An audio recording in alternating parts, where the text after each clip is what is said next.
Hello, I'm Jenny Bellard. I'm a professor of Spanish and Latin American Studies at Center College in Danville, Kentucky. I've been teaching here for 16 years. I teach all of the levels of Spanish language, literature, and culture, and I also teach the Introduction to Latin American Studies and a course for first-year students. I regularly travel abroad with students to places in Latin America primarily. And I'm here to talk to you today about developing collaborative international partners for your classes. And I want to talk to you specifically about my experience. I am a recently returned U.S. Fulbright scholar at La Universidad del Norte in Colombia, where I went to work in person with my international collaborators, and um, and I'm going to tell you more about them in just a minute. So this is work that we've been doing at Center College for several years. We started a collaboration in 2018 specifically with La Universidad del Norte, and several of my colleagues also do um, have collaborative components to their classes with international partners. I am um, very grateful that I have had the help of our Center for Teaching and Learning and the help of El Centro para la Excelencia del Docente in Universidad del Norte. These two groups have helped us with the pedagogy and with the technology that we use to connect our students to students in other places. So right off the bat, I want to acknowledge my partners. I work primarily with two partners who are both English professors at La Uninorte, La Universidad del Norte in Barranquilla, Colombia, Dr. Heidi Robles and Professor Lourdes Rey Pava. They have been working with me at a distance, remotely, for many years, and we had the opportunity to work together in person while I was finishing my Fulbright in Barranquilla. So I want to mention first off what 4 questions this presentation addresses. Question number 1 is, what are the benefits to this approach? Next, I'm going to talk about how do you design Coil activities? How do you assess collaborative activities? And what are some of the examples of activities that have worked in the past? So to begin, what are the benefits to this approach? A lot is in the name of this approach. It's international, which means that your university here in the United States is going to work with professors at a university in another country. It's collaborative, so all of the activities are designed so that students work together on a product that they turn in. It's online, obviously, and it's learning. It's part of the assess portion of your course. So we've found that the benefits are that it improves linguistic competence. My students are learning Spanish. My partner students are learning English, and they learn to negotiate with each other in both of the languages. It helps with the internationalization of the curriculum and the campus. And in the case of Uninorte, this is one of many of the initiatives that they have that they're using to help internationalize their campus. And it improves cultural competence. We use a definition of cultural competence by Darla Deerdorf, and we also rely on assessments by Bennett we rely on the AACNU value rubric um, to help us measure and remark upon changes in cultural competence. I'll talk more about that in a minute. So one of the things that's really important to think about even before you embark on including a pedagogy like Coil in your classes is the importance of reflection. So the importance of the students understanding their own privilege, their positionality, their own culture, and their own identity, and then using that as a reference for how they come into contact with people who are living in another country, in another culture. So I want to say that reflection, we do reflection both before the Coil activities begin, during the activities, and at the end of the semester when we have finished with the Coil activities. I want to say that reflection should be consistent and it should be separate from assessment. You can assess some of the reflections, but there should also be time for the students to reflect on activities that aren't, and the reflections shouldn't always be assessed. So the second thing is that you should begin with a self-reflection before the students have any contact with their partner in another country. And that's so that the students' reflection starts with themselves and recognizing the kinds of bias they might have before they go into contact with their partner in another country. If you're developing a Coil program, you should incorporate moments for reflection throughout the process, whether that's the full semester or a couple weeks in the semester.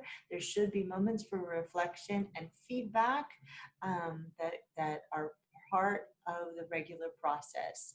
And at the end, there should be a final reflection at the end, after the Coil activities have completed. So I want to talk specifically about some of the interconnected activities that we have used in recent semesters. What do those activities look like? Well, we have students from both universities make videos of themselves to introduce themselves. That's the first activity, and it's not a graded activity. It is a way for them to say something about themselves and share that with their partner without the pressure of a grade. Regularly throughout their contact with each other, they talk to each other, they send texts, and they have video discussions. So they talk to each other, and we'll talk about how they do that. And we want them to use several modalities so that they can practice language in lots of different ways, in writing, in video, in audio. The students write reflective essays during class time as part of the regular class, and during those reflective essays, they write about their contact and their conversations with their partners. Students record and share Zoom conversations that they have with their partners. And in the past several semesters, the culminating activity has been for our students to give a live presentation where they share clips from a 10-minute recorded Zoom conversation that they've had with their partner, where they've done several different things, but most in a recent semester, they were reflecting on similarities and differences between campus life at both schools. So I wanted to take a second to talk about technology. Students that are in a Coil program communicate in lots of different ways. The primary way that they communicate is through WhatsApp. They also are required to have a recorded Zoom conversation. But there are students that immediately share social media platforms, and they might talk to each other on FaceTime. They might talk to each other on Facebook Messenger. Um, Neither I nor my partners in Colombia moderate or view or require the students to share all of those conversations with us. We have really specific targeted activities that we use for assessment, but we aren't involved um, in the students' private conversations where they're getting to know each other. So here are some of my suggestions for implementation of a COIL project.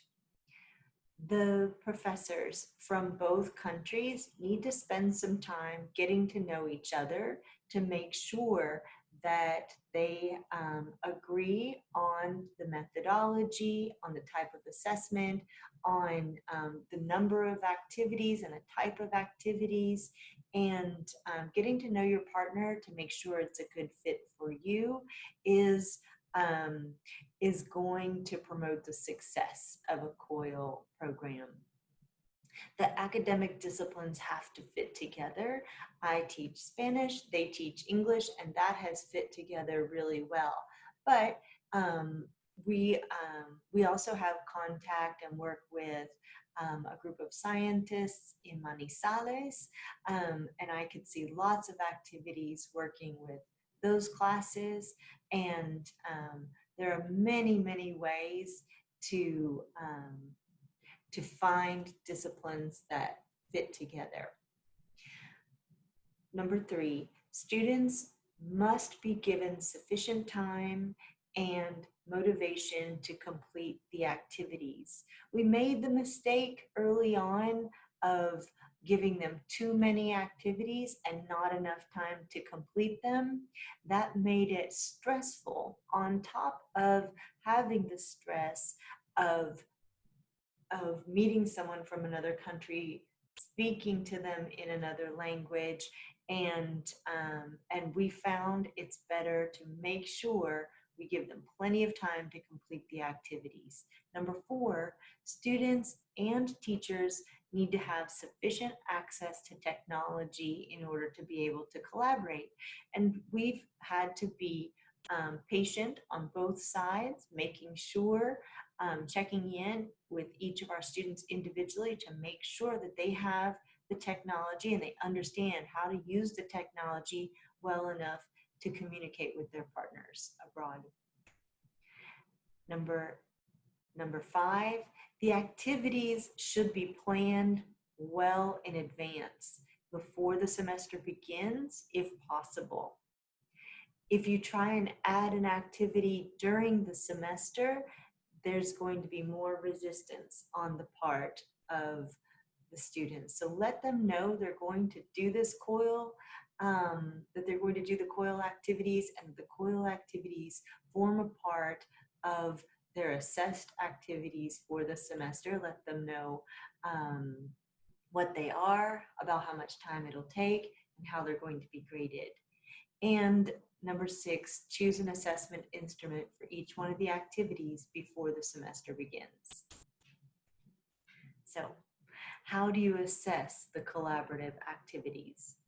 So, we each assess the work of our own students separately. Heidi and Lourdes assess the work of their students, and I assess the work of my students.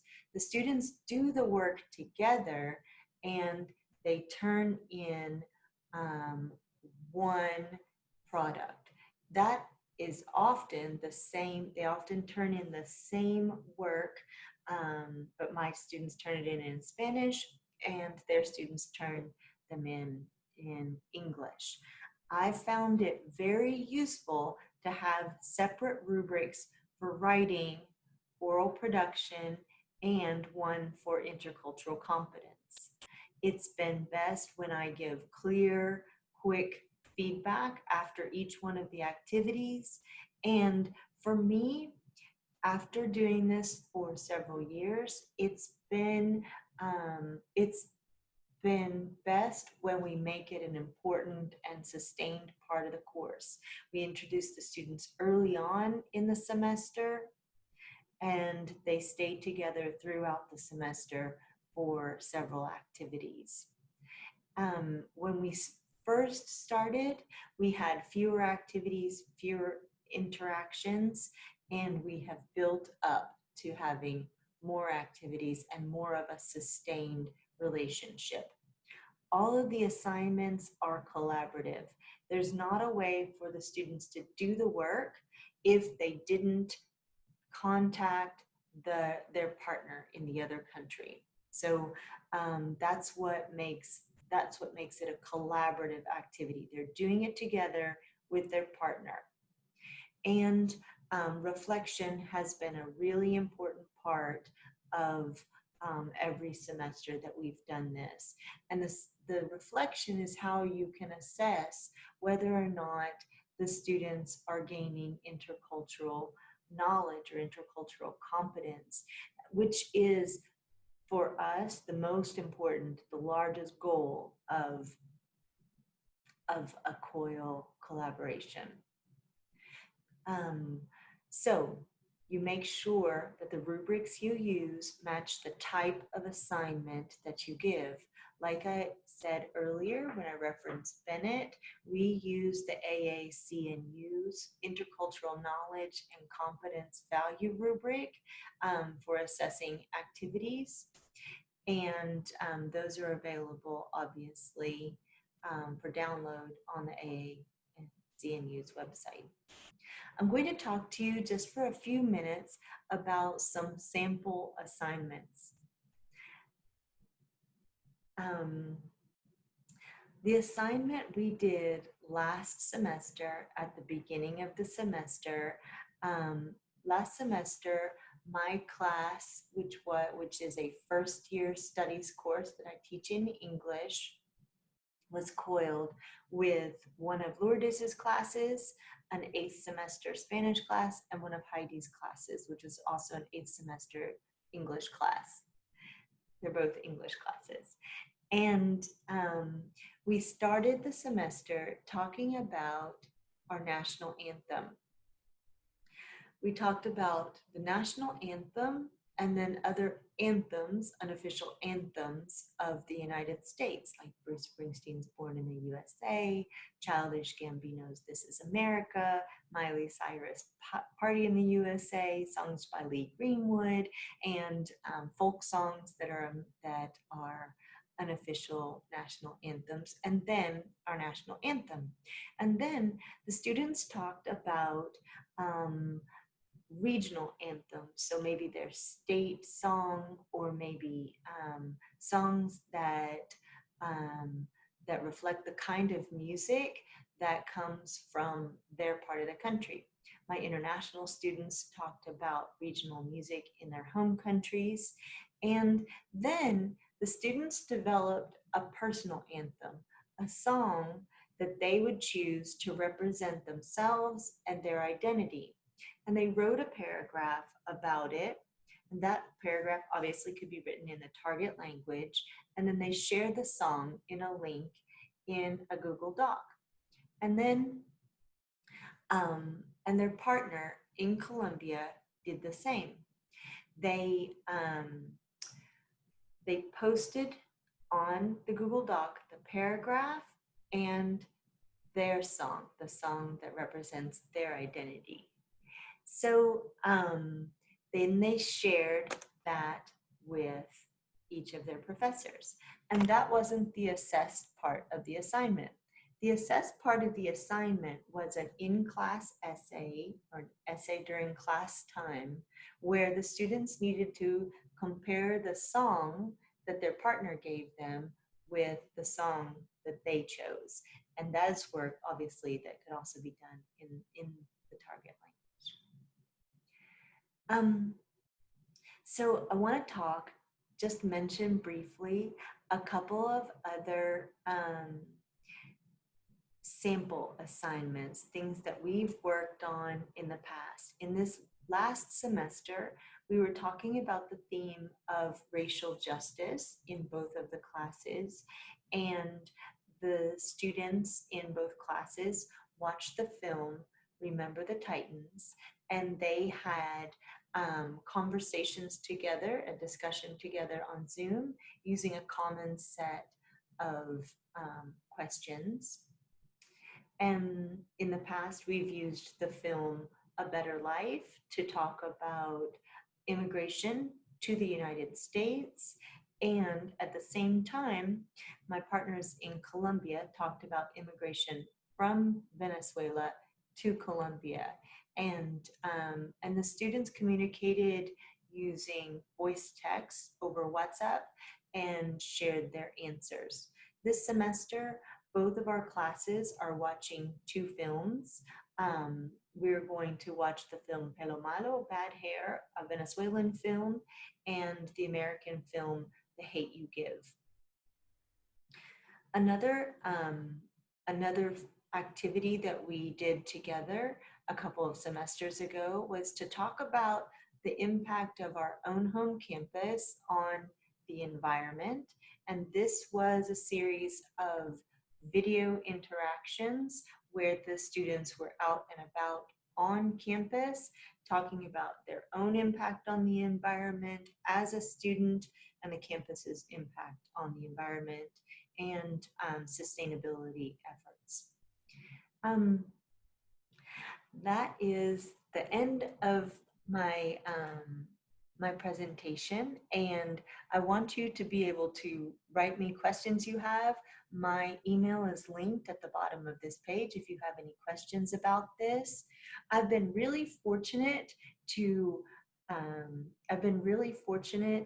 work with the partners that I work with, and I get a question regularly about how do you find a partner. I think some of the best ways to find a partner are to work with your university and the connections that you already have with partner universities abroad. So working with your Center for Global Citizenship or Study Abroad office and your partner institutions, and finding partners that way might be a way to sustain these connections while we can't travel right now during the pandemic.